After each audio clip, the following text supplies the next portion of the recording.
எப்படியோ விஜய் தன்னுடைய மனசுலேருந்து எல்லா விஷயத்தையும் சொல்லி நம்ம மனைவியை கூட்டு வந்துடலாம் அப்படின்னு கிளம்பி அவசர அவசரமாக வரார்.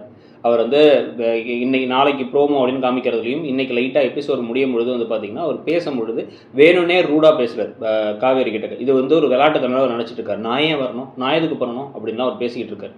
ஆனாலும் அவர் மனசுக்குள்ளார இதெல்லாம் சும்மா கிண்டலுக்காக சொல்லிட்டு நேரில் போயிடணும் அப்படின்னு முடிவு பண்ணிட்டாரு. நேர்லையும் கிளம்பி வந்துடுறாரு.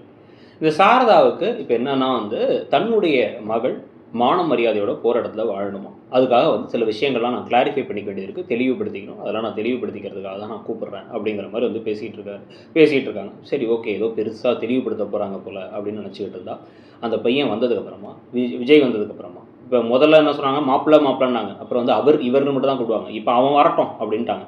இப்போ அவர் கிளம்பி இங்கே வந்துடுறாரு. வேறு அவர் வந்ததுக்கப்புறமா என்ன கேட்குறாங்கன்னா, கான்ட்ராக்ட்னு பணம் கொடுத்து கூட்டு போனீங்க, இப்போ வயிற்றில் புள்ளையோடு அனுப்பியிருக்கீங்க அப்படின்னு சொல்லி பேசும்பொழுது எவ்வளோ கீழ்த்தரமான வார்த்தை பிரயோகம், சொல்கிற விதம், அவங்க பேசுகிற விதம். இதில் வேற எனக்கெல்லாம் தன்மானம் தான் முக்கியம், நான்லாம் எப்பயுமே நெட்டு குத்தா தான் நிற்பேன். அதே மாதிரி மானத்துக்கு, என் பிள்ளைக்கு மானத்துக்கு ஒரு குறைபாடுன்னா நான் விடவே மாட்டேன், அங்கே போனால் அவன் நிம்மதியாக இருப்பாளான்னு பார்க்கணும் அப்படி இப்படின்னு பேசிகிட்டு இருந்தவங்க வந்ததுக்கப்புறமா விஜய்கிட்ட பேச வேண்டிய விதம் என்னவாக இருக்கணும். உனக்கு அந்த பொண்ணை பிடிச்சிருக்குன்னு எனக்கு தெரியுதுப்பா, என் பொண்ணை பிடிச்சிருக்குன்னு தெரியுது, அதனால தான் வந்து நின்று. அதே மாதிரி அவளுக்கும் உன்னை பிடிச்சிருங்கிறது தெரியுது. ஆனால் உங்கள் வீட்டில் இருக்கவங்களாம் அப்படி கோவப்படுறாங்க. அவங்களோட கோபம் என்னென்னா, பசுபதியால் வரக்கூடிய பிரச்சனைகள் எங்கள் பொண்ணால் தான் உனக்கு வருதுன்னு நினைக்கிறாங்க. ஆனால் அங்கே போனால் என் பொண்ணை நிம்மதியாக வாழ விடுவாங்களா, ஏதாவது பிரச்சனை பண்ணுவாங்கன்னு பயமாக இருக்குது, வயிற்றில் வேறு பிள்ளைய வச்சுருக்கா அப்படிங்கிறத பேசுகிறத விட்டுட்டு அவங்களுக்குள்ள காதல் இருக்குன்னு தெரிஞ்சும் அதை கொச்சப்படுத்துகிற மாதிரி பேசின விதம். அப்போவே என்ன பணம் கொடுத்து கூப்பிட்டு போயிட்டு வயிற்றில் குழந்தையோட கூப்பிட்டு அனுப்பிவிட்ருக்கீங்க, அப்போ என்ன நினப்பேன் நான் அப்படின்னா பேச மனசார காதலில் தான் இது வந்துச்சுன்னு சொன்னாலும் கூட இவர்கிட்ட அவங்க பேசுகிற விதம் வர வர ரொம்ப மோசமாகவும் ரொம்ப எரிச்சல் தர விதமாகவும் மாறிக்கிட்டு இருக்கு. இவங்க சேரணுங்கிறதுக்காக பேசுகிற மாதிரி தெரியல, பிரிச்சு விடணுங்கிறதுக்காக பேசுகிற மாதிரியே தான் இருக்குது. ஏன் அது புத்தி இல்லாமல் நடந்துக்கிறாங்கன்னு நமக்கு தெரியல. அதே சமயத்தில் இன்னொரு முக்கியமான கேள்வி என்னென்னா, அப்படி மானம் முக்கியம், மரியாதை முக்கியம், சுயமரியாதை முக்கியம், வெட்கம், மானம், சூடு, சொர்ணை, வேமா, சூசோ எல்லாமே இருக்க ஒரு ஆளாக இருந்தாங்க அப்படின்னா இந்த சாரதா எப்படி யமுனாவை அந்த வீட்டுக்கு அனுப்புனாங்க? இப்போ இங்கே காவேரிக்கு மேலே விஜய் அளவு கடந்த காதல் வச்சிருக்காருங்கிறத விஜயும் பல தடவை வெளிப்படுத்தியிருக்காரு. அதனால தான் நீங்கள் எவ்வளோ திட்டினாலும் வந்து நின்னார். அதே விஷயத்தை பார்த்தீங்க அப்படின்னா காவேரியும் சொல்லிட்டாங்க.